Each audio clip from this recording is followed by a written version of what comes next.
Sized Tiger, thousands of troops would arrive on the beaches of Normandy for D-Day.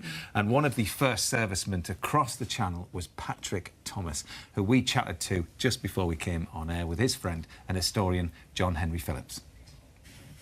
Well, Patrick and John, thank you so much for joining us. What was your role then in the war, Patrick? I was a telegraphist, a wireless operator, using the Morse code. Da-da-da, da-da, etc. And Patrick, you were there on the ship when it got hit and it went down.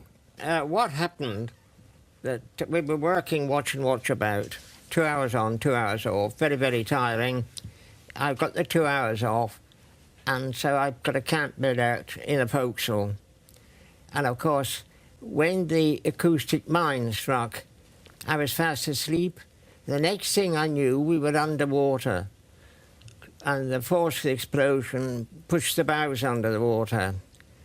And I realised we were in trouble. She was beginning to turn, so I just got in the water. And that's when I saw Jack Barringer. Who was your friend, wasn't he? He was your sort of best friend. Leading telegraphist. Only I saw Jack, and I saw his life belt in the water, and so I just got hold of it, and Jack was a few yards away, and he was obviously badly injured, and he was drowning, and I couldn't get his life belt to him because this other chap, he was in panic. He got broken both his legs, and of course he wanted it, and I let him have it because I thought, well, he could take me down with him, so I let him have the life belt. And how many went down with the ship, Patrick? I think there were about 40. So how did you two then meet each other initially? Well, it was pure chance, I suppose. I was volunteering on a trip to take D-Day veterans back to Normandy. In 2016, Patrick was one of those veterans.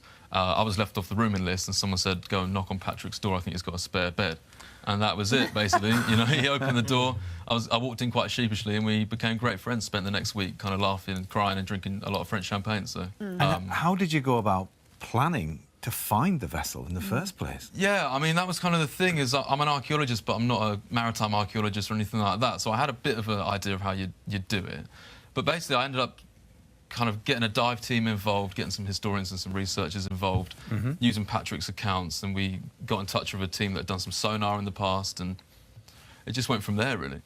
After you found it, you didn't feel the sense of relief you thought you might. You felt a sadness on behalf of Patrick and all the men who'd been on the ship, I guess. When I started the whole project and the search and all that sort of stuff, it was just this kind of idea of Patrick and his ship. And then as the story went on and I ended up finding out, you know, seeing pictures of the people that went down, I met family of the men that lost their lives, and it became more than that. And then when it actually came to the expedition and actually diving, I mean, I had to learn to dive to do it. I'd never done any of that either. So once I got to the bottom of the English Channel, it was mixed emotions, really. It wasn't this kind of, like, jubilant, like, this is amazing. It was just all very real at that point, I think, you know. It wasn't what I'd expected at all, actually. Has it given you any sense of closure at all? Well, I buried it, you see, all these years. I never really spoke about it. It wasn't until Paul introduced me to an iPad and told me how to use it. Then I started to reminisce on Facebook, and that's when it all started to come back. And I do feel emotional at times, but you don't show it. How will you be marking the 75th anniversary? I went last year with them, and I'm going this year, but I believe it's the last one they will do, because the old beggars are getting old, you see, and dying off. And thank you to you, John. There's now a memorial that anybody, families, you know, not just the veterans, but the families of, can go visit, and they've got something tangible, haven't they, to pay respect. Yeah, that would, I mean, to me, and I think to Patrick as well, the memorial was kind of actually the more important thing than the shipwreck itself, because that's somewhere that's going to be there forever, you know. Metal in the sea corrodes and it will be gone. But the memorial will always be there. Well, As we've heard, Patrick is eternally grateful Yeah. for all of your hard work and for what you've done. And Patrick, thanks so much for coming and sharing your story with us. Thank you. Thank you. you. Thanks for having me. Oh, Oh. we love chatting to Patrick. You did, and didn't you? John. Lovely. Yeah, so lovely. And John and Patrick's story will be told in the film No Roses on a Sailor's Grave, which is out this autumn.